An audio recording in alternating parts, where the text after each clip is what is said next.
de l'Aigle, une légende de la télévision, Carl Zéro. Mais depuis ses grandes heures sur Canal+, qu'est-ce devenu le célèbre trublion et journaliste politique?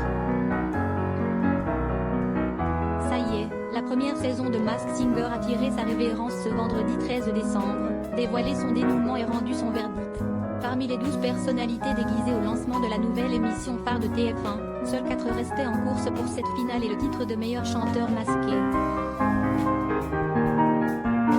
Après les éliminations de Marie-Josée Pérec, Sheila, Lio, Smile, Joyce Jonathan, Yves Lecoq, David Douillet et Natacha Saint-Pierre, les célébrités finalistes étaient aussi toutes quasiment connues, leurs noms, sans jamais être officiellement confirmés, tournaient sur internet depuis plusieurs jours, mais cela ne les a pas empêchés d'assurer leur rôle jusqu'au bout, comme ce fut le cas de l'Aigle, sous le déguisement duquel se cachait le fameux Carl Zéro, même si le candidat avait tenté une sorte de démenti cette semaine.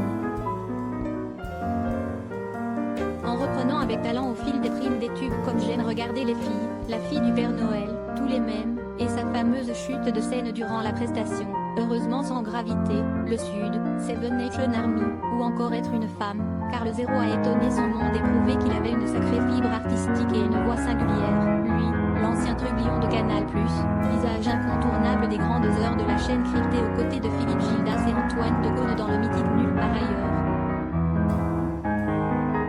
Mais depuis cette décennie dorée des années 90, qu'est-ce devenu le célèbre journaliste, auteur, réalisateur?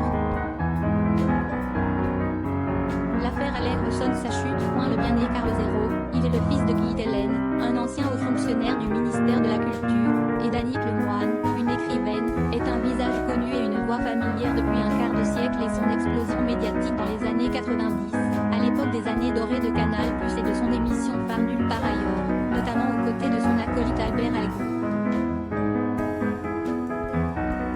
Suivront des émissions cultes comme Zérorama, et bien sûr, son vrai journal, dans lequel il interviewera les plus grands politiques en les tutoyant et sur le ton d'une conversation de bar.